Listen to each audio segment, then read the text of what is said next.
while the useless Russian army, practically in Bath shoes and their grandfather's tunics, is once again threatening to take Kyiv in 3 days. They betrayed us. They gathered 1,000 reservists. Meanwhile, the occupiers, suffering greatly from hunger and the bitter cold, are forced to ration every single shell. Shoigu, Gerasimov, where are the munitions? And the Russian army is currently removing all tanks from historical monuments and actively sending these vintage World War II-era armored vehicles to the front lines, while well-equipped, highly trained and incredibly motivated Ukrainian soldiers are effectively using modern, advanced Western-made weapons on the dynamic battlefield. The cheetah is the king of Africa and an unrivaled hunter, before whom any prey trembles. And this is its formidable German namesake, the self-propelled anti-aircraft gun Gepard, specifically designed for the direct and crucial support of ground forces, the effective destruction of aerial targets, and the instilling of intense fear in enemy troops. Put into mass production in the early 70s, this self-propelled gun has proven itself excellently and is currently in service with Germany, Brazil, Jordan, the Netherlands and Romania. And most importantly, in recent times it has been striking fear into the occupying forces in Ukraine. This is our small victory, which I hope brings us closer to a much bigger victory. The armed forces of Ukraine already have several dozen Gepard self-propelled anti-aircraft systems in service.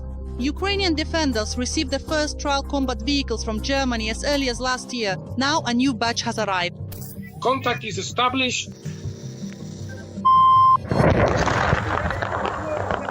Where is my... The steel Gepard, which goes out to hunt on the battlefield, practically leaves the enemy with no chance. For it, hitting both air and ground targets is no problem. Let's talk about its specifications. The main armament of the Bundestag's self-propelled anti-aircraft system is two 35mm automatic cannons. Each of them can fire up to 550 rounds per minute, with a firing range of up to 4 to 5 kilometers. Just like the African cheetah, the German self-propelled system has perfect hearing and intuition. In addition to two radars that see everything on the battlefield, the vehicle is equipped with a unique onboard navigation system and targeting devices for firing at aerial, ground and even surface targets. And on top of that, it is fitted with a laser rangefinder. The Gepard is an anti-aircraft self-propelled system and it fully performs its functions, especially since it has a very good radar. Just look at how fast the turret of this self-propelled system rotates.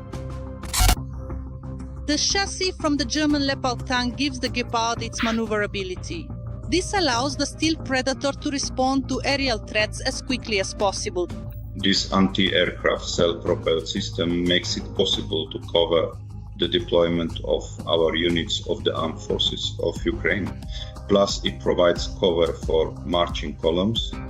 These unique qualities of the German vehicle are irreplaceable on the battlefield.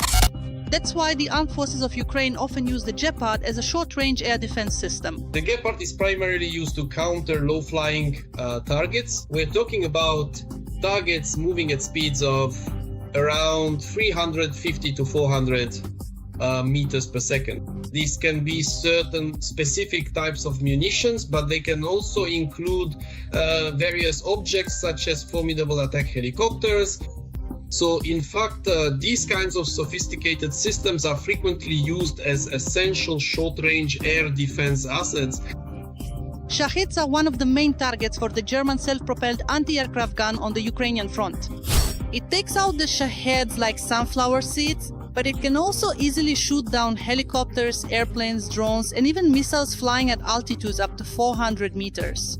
It should be noted that it was precisely thanks to the effective use of the Gepard self-propelled anti-aircraft gun system that it was possible to significantly reduce the activity of both enemy helicopters and airplanes which had been targeting the armed forces of Ukraine at low altitudes.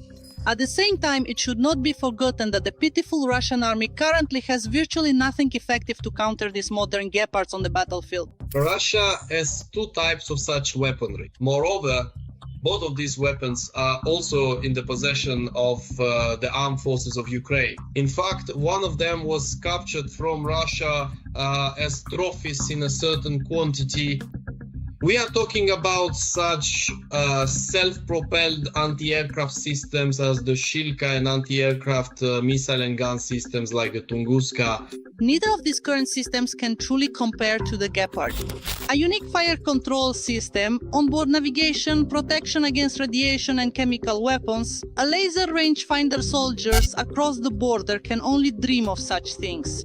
They have absolutely nothing equivalent, so they try to make improvised makeshift systems. To do this, they remove anti-aircraft systems from various ships and boats, both the 23 millimeters twin-barreled and the quad-barreled ones, and then mount them directly on the MTLB as makeshift turrets.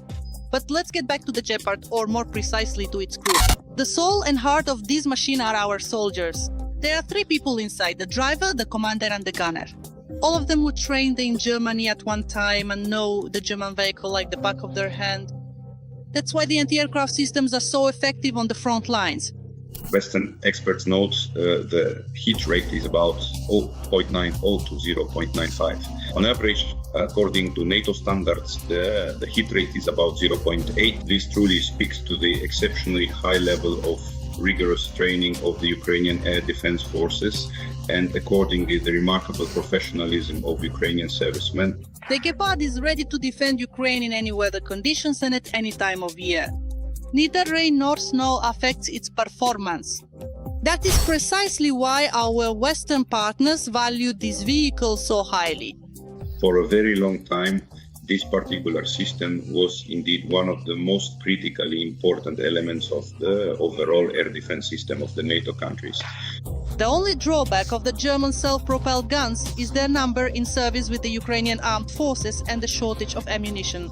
Our NATO partners have promised to resolve the latter issue as soon as possible. Well, the Gepards, yes, they're good, excellent even, but the whole problem lies with the ammunition. However, I must say that Western countries don't make pointless deliveries, so most likely the issue with ammunition has been resolved to some extent, not 100%, but still addressed.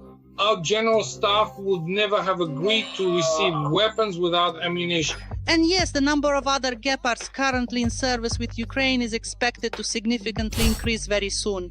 According to Christian Freuding, who is the head of the Ukraine task force at the German Ministry of Defense, the German and US authorities plan to deliver approximately 50 additional units to us by the end of this current year. So all the enemy can do is tremble in anticipation of these iron monsters appearing on the battlefield. And how can the so-called Second Army of the world, praised only by Russian propaganda, respond to this? And overall, what is the condition of its equipment and manpower, that is, its soldiers? Spoiler, you definitely haven't seen shame like this before. So please don't miss the exciting new episode of Arsenal, and don't forget to kindly like this video and subscribe to our channel. Your incredible support truly means a great deal to us. NATO missiles and Soviet air defense systems, originally designed to destroy each other, such as these and other similar technologies, now they work together to protect Ukraine. The unique FrankenSAM project, implemented by American allies, allows the Ukrainian armed forces to acquire dozens of modern air defense systems, capable of shooting down both the hated Shahed drones and cruise and even ballistic missiles. And it's not about another delivery of new expensive installations. It's our domestic systems that have learned to fire high-precision Western missiles. What is this hybrid air defense capable of? That's what we'll discuss today in Arsenal. Any innovation, first and foremost, must indeed solve an urgent and pressing problem. This is the first rule of marketing. The American FrankenSAM project, DMAI, is no exception. The joint Ukrainian-American project FrankenSAM is coming to an end, you know? This is how the cheerful Ukrainian engineers named the process of reviving dead anti-aircraft missile systems are old ones. So to speak, they are breathing new life into them. The intensity of the war in Ukraine, has long shown the Allies it cannot be won with stockpiles from warehouses alone.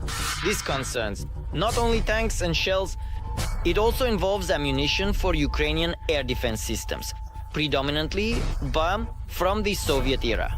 In Ukraine, as well as with our partners, international partners, there is no production of anti-aircraft guided missiles used by the Buk missile systems. And therefore, speaking about short and medium-range air defense systems, we are also talking about the fact that a deficit may arise, and in principle it is already arising, a deficit in the use of Soviet-style missiles on Soviet installations. The installations exist, but there is a lack of missiles. The solution was obvious, to find air defense systems with similar operating principles and attempt to integrate Western missiles with Ukrainian complexes, which American engineers successfully accomplished. This primarily refers to the modifications of the Buk air defense systems in Ukraine, which have been adapted to use Sea Sparrow missiles.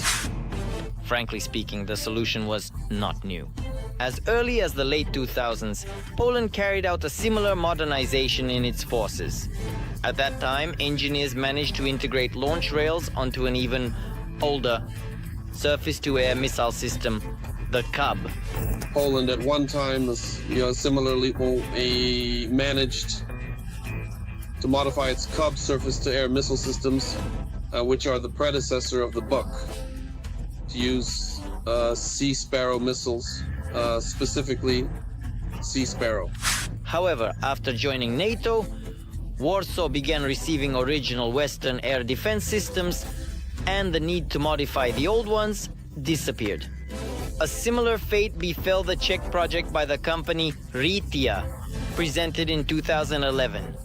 At that time, the same Cub was successfully combined with the launch containers from the Aspide missile system. The updated installations also did not find demand in the future. However, according to analysts, those solutions formed the basis for today's modification of Ukrainian Buk systems. Beach, Buk is a great system. We have 42 of these systems available, but we critically lack missiles. This year, when our territory was shelled, almost all the missiles for the Buk were used. Now, let's talk a bit more about what our Buks will be firing. Surface-to-air missiles with radar guidance. Sea Sparrow. Developed back in the early 60s, they are nevertheless still very much in active service with NATO forces and perform their tasks excellently and efficiently. They have been regularly upgraded, improved, and their characteristics enhanced. As of today, these are missiles capable of destroying targets at altitudes up to 15 kilometers, even slightly more than 15 kilometers, as well as at distances up to 30 kilometers. This is a quite effective means of short-range and medium-range engagement. The transfer of these missiles to Ukraine was first announced early this year, and since then, their number in the Ukrainian armed forces warehouses has only increased. Sea Sparrow, meaning Sea Sparrow, is a ship-based naval missile. Its total weight is 230 kilograms and its length is more than 3.5 meters. The wingspan is about 1 meter. It is capable of intercepting targets at a minimum distance of 1.5 kilometers, with a maximum flight range of up to 30 kilometers. At the same time, the engagement altitude ranges from 6 meters to 15 kilometers. The warhead weighs 40.5 kilograms.